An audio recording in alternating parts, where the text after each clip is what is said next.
Hello friends, welcome to class guys. और आज के क्लास में हम लोग कवर करेंगे टाइप ऑफ रिसर्च, कितने प्रकार की रिसर्च होती है। लास्ट क्लास में हम लोग कवर किए थे steps which is involve in the सोशलबर्ग रिसर्च प्रोसेस, कितने स्टेप्स होते हैं। ओके, और इसके पहले हम लोगों ने डिस्कस किया था कि क्या होता है क्वांटिटेटिव रिसर्च, क्या होता है क्वालिटेटिव रिसर्च और मिक्स। तीन प्रकार के मेथड्स होते हैं, अप्रोचेज होती है सोशलबर्ग की रिसर्च की। ओके, तो अभी हम लोग इसको थोड़ा डिटेल में समझ लेते हैं कि जो क्वालिटेटिव रिसर्च होती है कितने प्रकार की होती है। Types of quantitative research, types of qualitative research and types of mix method research. इसको थोड़ा समझ लेते हैं, यहाँ से भी क्वेश्चन आ जाते हैं।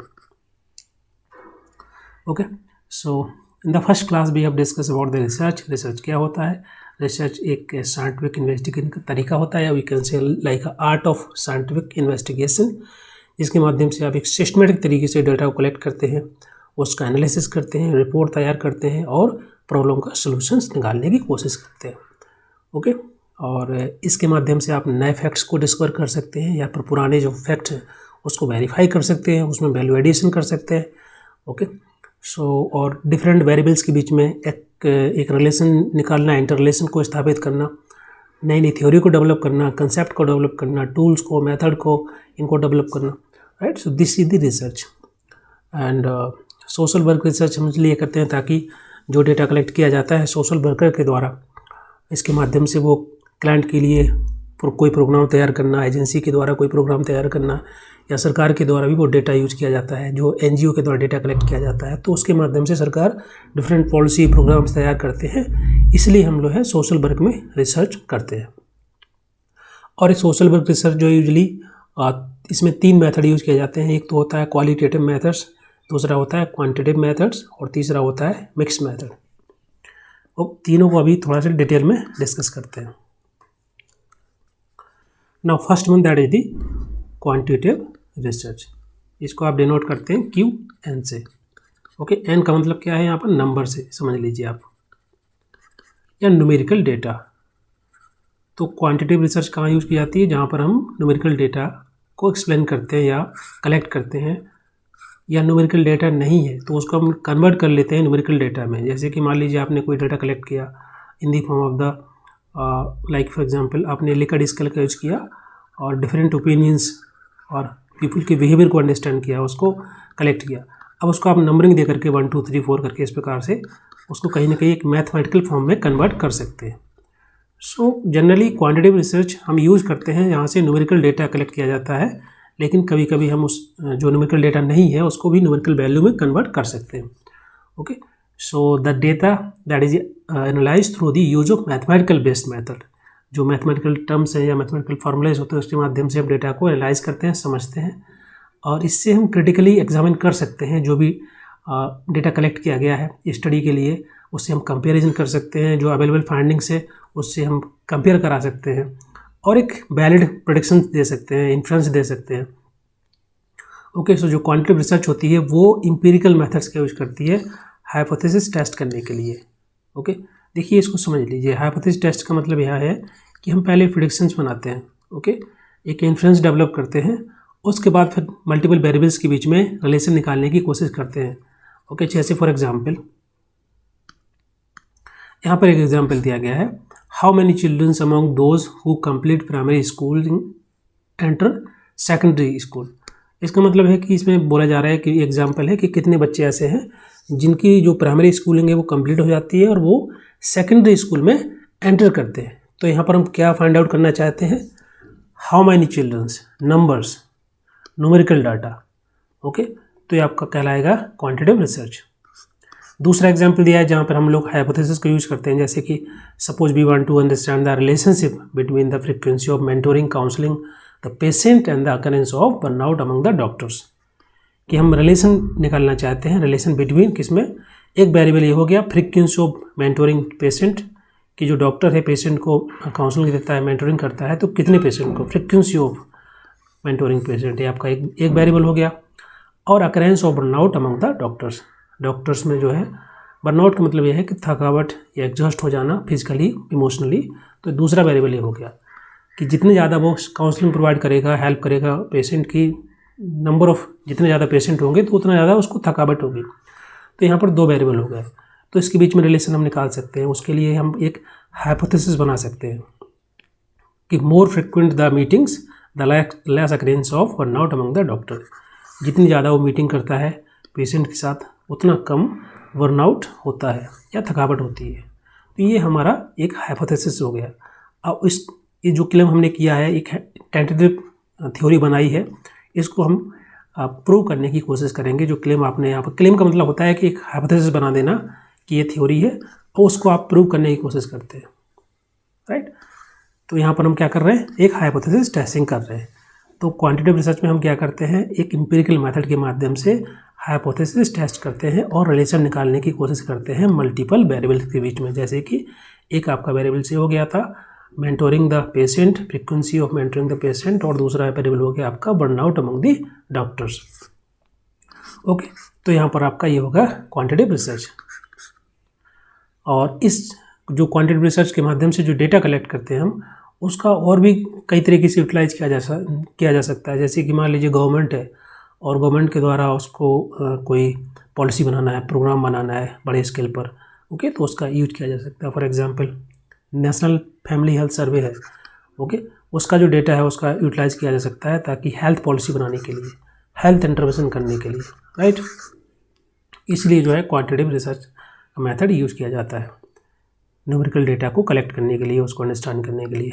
आई होप आपको क्लियर हो रहा होगा, बहुत ही सिंपल है, ओके। नेक्स्ट है कितने प्रकार का होता है क्वांटिटेटिव रिसर्च। देखिए जो मेजरली 4 प्रकार के होते हैं। पहला है डिस्क्रिप्टिव, दूसरा है कोरिलेशन, तीसरा है कॉजल कंपैरेटिव और चौथा है एक्सपेरिमेंटल। देखिए डिस्क्रिप्टिव में जनरली इस प्रकार का क्वेश्चन बनता है, how much, how percentage, what percentage, what time, what is, okay.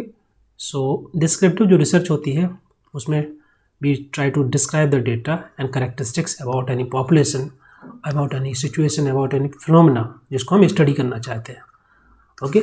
जैसे for example what percentage of rag pickers are girls, कितने प्रतिशत गर्ल्स जो हैं रैग पिकर्स हैं। रैग पिकर्स का मतलब होता है जो कूड़ा वगैरह उठाते हैं, ओके, कितने प्रतिशत, व्हाट परसेंटेज, ओके। तो ये कहलाएगा आपका डिस्क्रिप्टिव रिसर्च। यहाँ पर हम डिस्क्रिप्टिव रिसर्च यूज़ करेंगे क्योंकि यहाँ पर परसेंटेज जो है निकालने की कोशिश की जा रही है। दूसरा है how often do adolescents use social networks on a monthly basis, okay. Monthly basis पर कितने ज़्यादा जो एडोलेसेंट हैं वो सोशल नेटवर्किंग साइट्स जैसे फेसबुक है, ट्विटर है, इंस्टाग्राम है, वो यूज़ करते हैं। तो यहाँ पर आपका होगा डिस्क्रिप्टिव रिसर्च, हम यहाँ यूज कर सकते हैं। तीसरा एग्जाम्पल दिया है कि what is the extent of cigarette smoking among the 18 to 25 years old Indians. 18 साल से लेकर 25 साल तक के जो बच्चे हैं इंडियंस हैं, वो कितना जो है किस एक्सटेंट तक सिगरेट को पीते हैं, स्मोकिंग करते हैं, okay, at what extent. So here we can use the descriptive research, okay. क्योंकि यहाँ पर हमारे जो क्वेश्चन आ रहे हो रहे हैं how much, what percentage, what extent, what time, what is, right. So we can use the descriptive research क्योंकि यहाँ पर हम किसी फिनोमेना को, किसी सिचुएशन को हम एक्सप्लेन करने की कोशिश कर रहे हैं, उसको डिस्क्राइब करने की कोशिश कर रहे हैं, like what extent, right, how often, what percentage. So ये आपका पहला हो गया डिस्क्रिप्टिव रिसर्च। सेकंड यहाँ पर है कोरिलेशन रिसर्च। देखिए अब तीनों को समझिए, इनको तीनों को मैंने एक साथ रखा हुआ है ताकि आपको कोई कन्फ्यूजन न रहे। एक तो है कोरिलेशनल, को का मतलब होता है दो के बीच में, है ना, रिलेशन। यहाँ पर कॉजल कंपैरेटिव रिसर्च और तीसरा यहाँ पर है एक्सपेरिमेंटल रिसर्च। अब इन तीनों को हम लोग कंपेयर करके स्टडी करेंगे ना तो आसानी होगी आपको समझने में, ओके। So let's start. देखिए कोरिलेशन रिसर्च का मतलब होता है यहाँ पर हम कोशिश कर रहे हैं कि दो या दो से अधिक वेरिएबल हैं, ओके, उनके बीच में क्या रिलेशन है, किस एक्सटेंट तक, पॉजिटिव हो सकता है, नेगेटिव हो सकता है, राइट। तो उस एक्सटेंट को हम देखने की कोशिश कर रहे हैं, ना कि किसी प्रकार का इम्पैक्ट इफेक्ट नहीं देख रहे हैं। केवल दो वेरिएबल्स के बीच में या दो से अधिक वेरिएबल्स के बीच में वो एक दूसरे से कितने रिलेटेड हैं आपस में, केवल उस चीज़ को हम फाइंड आउट करने की कोशिश करते हैं, ओके। यहाँ पर किसी प्रकार का कोई कॉजल लिंक नहीं फाइंड आउट करते हैं कि जैसे कि एक वेरिएबल का दूसरे वेरिएबल पे क्या इम्पैक्ट है, क्या इफेक्ट है, हम उस चीज़ को बिल्कुल नहीं फोकस करते हैं। यहाँ पर केवल फोकस करते हैं हम कि एक वेरिएबल दूसरे वेरिएबल के साथ कितना रिलेटेड है, ओके, यहाँ पर किसी प्रकार का कोई मैनिपुलेशन नहीं होता है कि मान लीजिए एक वेरिएबल है और दूसरा वेरिएबल V2 है, तो V1 वेरिएबल को हम मैनिपुलेट करेंगे, चेंज करेंगे और फिर इसका हम इम्पैक्ट देखेंगे दूसरे वेरिएबल पर कि क्या इम्पैक्ट पड़ रहा है, राइट। जैसे कि मान लीजिए कोई दवा होती है, कोई ड्रग है, ड्रग को चेंज किया गया, पेशेंट को दिया गया, तो V2 में क्या बदलाव आया, क्या पेशेंट ठीक हुआ कि नहीं हुआ। फिर ड्रग को दोबारा चेंज किया गया, उसमें कुछ चेंजेस लाए गए, फिर दोबारा ये जो ड्रग किसी पेशेंट को दी गई, फिर चेक किया गया कि क्या इसमें कोई पॉजिटिव चेंज आया। तो यहाँ पर हम इन दो वेरिएबल के बीच में किसी प्रकार का कोई चेंजेज नहीं कर रहे, कोई मैनिपुलेशन नहीं कर रहे, ओके, कोई इफेक्ट नहीं देख रहे हैं, उसको हम बोलते हैं कोरिलेशन। केवल यहाँ पर हम रिलेशन निकालने की कोशिश कर रहे हैं। जैसे कि for example relation between smoking and the age of person. अब स्मोकिंग की वजह से मतलब एक स्मोकिंग वेरिएबल V1 हो गया और एज ऑफ पर्सन V2 हो गया, तो इनके बीच में क्या रिलेशन है। रिलेशन हो भी सकता है, नहीं भी हो सकता है, क्योंकि बहुत सारे लोग स्मोकिंग नहीं करते हैं, तो उसमें एज ऑफ पर्सन का क्या ही मतलब है, राइट। सो रिलेशन हो भी सकता है, नहीं भी हो सकता है, it could be positive negative. दूसरा यहाँ पर एग्जाम्पल दिया गया है, what is the relationship between maternal education level and family size. मतलब ये बोला जा रहा है कि अगर जो महिलाएं हैं, माताएं अगर ज़्यादा पढ़ी लिखी होंगी, एजुकेशन लेवल उनके एजुकेशन लेवल पे हो फैमिली साइज में, मतलब अगर ज़्यादा एजुकेटेड है तो फैमिली प्लानिंग सही से हो पाएगी, मतलब कहने का एसेंस यही है ना। सो ये दो वेरिएबल है, तो इनके बीच में क्या रिलेशन हो सकता है, पॉजिटिव हो सकता है, नेगेटिव हो सकता है, राइट। तो इसको हम बोलेंगे कोरिलेशन। तीसरा दिया है, what is the relations between mail nutrition and the family income level. अगर फैमिली इनकम लेवल ज़्यादा है तो जो मेल न्यूट्रिशन प्रॉब्लम होती है वो कम होगी, ओके। बट तो इनके बीच में क्या रिलेशन होगा, एक पॉजिटिव रिलेशन हो जाएगा, राइट। कमी होगी ना, तो नेगेटिव कैसा होगा, क्या बोल सकते हैं इसमें कि मेल न्यूट्रिशन की प्रॉब्लम कम होगी अगर इनकम ज़्यादा होगी, ओके। तो एक पॉजिटिव रिलेशन है इनके बीच में, राइट। तो इनके बीच में कुछ ना कुछ रिलेशन होता है, पॉजिटिव हो सकता है, नेगेटिव हो सकता है, लेकिन एक वेरिएबल का दूसरे वेरिएबल पर क्या इम्पैक्ट है उस चीज़ को हम लोग नहीं देख रहे हैं यहाँ, ओके। इम्पैक्ट हो सकता है but be only focusing on the relation between two variables, okay.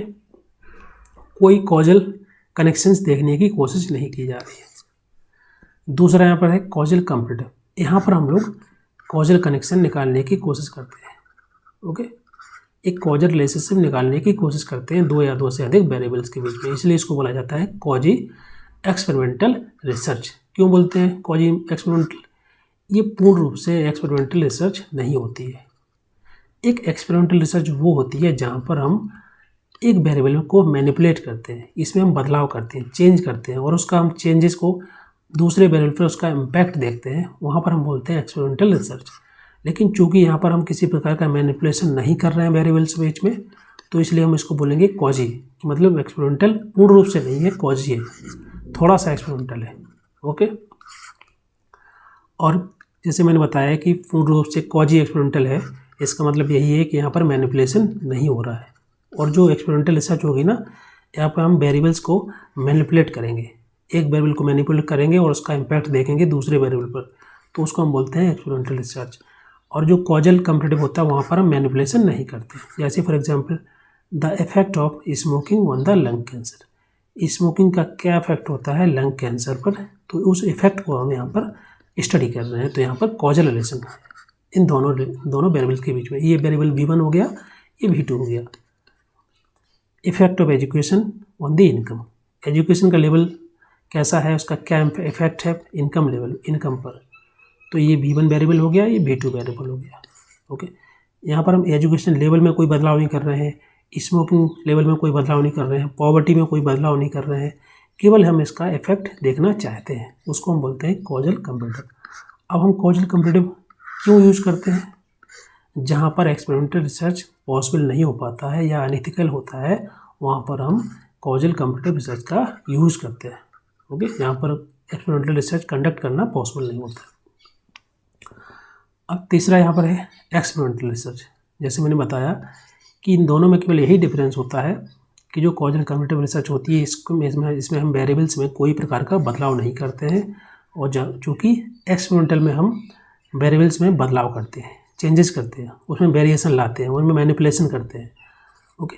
अब समझ लिए कि दो वेरिएबल हैं, V1 है, V2 है, एक आपका इंडिपेंडेंट वेरिएबल होगा, एक डिपेंडेंट वेरिएबल होगा। इंडिपेंडेंट का मतलब होता है कि इसमें हम बदलाव करेंगे, इसमें चेंजेस करेंगे और इसका इम्पैक्ट देखेंगे दूसरे वेरिएबल पे जो कि डिपेंडेंट है। ओके, वो डिपेंडेंट किस पे है? V1 पे है। जैसे कि मान लीजिए एक ड्रग है, एक दवा है कोई, मान लीजिए ओके, ये V1 है, ये आपका कहलाएगा इंडिपेंडेंट वेरिएबल, ये किसी भी डिपेंडेंट नहीं है। दूसरा है V2, ये हो गया पर्सन, कोई एक पेशेंट हो गया, ये क्या है? ये आपका डिपेंडेंट वेरिएबल है। ये किस पे डिपेंडेंट है? पेशेंट ड्रग के ऊपर, तो ये डिपेंडेंट कहलाएगा। अब मान लीजिए हमने इसको ड्रग दिया, कोई नया ड्रग दिया, ये मान लीजिए HIV पेशेंट है। अब इस ड्रग का क्या इफेक्ट हो रहा है? क्या कोई पॉजिटिव इफेक्ट हो रहा है? क्या पेशेंट को कोई बेनिफिट मिल रहा है कि नहीं मिल रहा है? मान लीजिए नहीं मिला, तब इसमें हम जो है ड्रग्स के अंदर कुछ बदलाव करेंगे, चेंजेस करेंगे, दोबारा उसको ड्रग देंगे, फिर दोबारा चेक करेंगे कि पेशेंट पे क्या इफेक्ट हुआ, क्या पेशेंट ठीक हो रहा है, क्या कंडीशन उसकी बेहतर हो रही है। नहीं हो रही तो फिर दोबारा से हम इसमें ड्रग्स के अंदर चेंजेस करेंगे। तो जो इंडिपेंडेंट वेरिएबल है उसमें हम बदलाव करते हैं, मैनिपुलेशन करते हैं, वेरिएशन करते हैं और उसका इफेक्ट हम देखना चाहते हैं डिपेंडेंट वेरिएबल पर। तो यहाँ पर हम क्या कर रहे हैं? मैनिपुलेशन कर रहे हैं वेरिएबल्स में, इसलिए इसको हम बोलते हैं एक्सपेरिमेंटल रिसर्च। आई होप आपको समझ में आ रहा होगा हम क्या बोलना चाहते हैं यहाँ पर। तो ये आपके तीनों कोरिलेशनल हो गया, कॉजल कंपैरेटिव हो गया और एक्सपेरिमेंटल हो गया। तीनों के बीच में क्या रिलेशन है आपको समझ में आ गया होगा कि क्या डिफरेंस होता है। बेसिकली एग्जाम में आ जाता है तो कभी कभी कन्फ्यूजन हो जाता है कि यार कॉजल कंपैरेटिव क्या है, ये तो वैसे ही लग रहा है जैसे कि एक्सपेरिमेंटल है, राइट। तो थोड़ा सा डिफरेंस होता है। अगर उसमें लिखा है मैनिपुलेशन हो रहा है, इसका मतलब वो एक्सपेरिमेंटल रिसर्च है, और उसमें लिखा है कि मैनिपुलेशन नहीं है तो वो कहलाएगी आपकी कॉजल कंपैरेटिव, उसको हम बोलते हैं कॉजी एक्सपेरिमेंटल रिसर्च।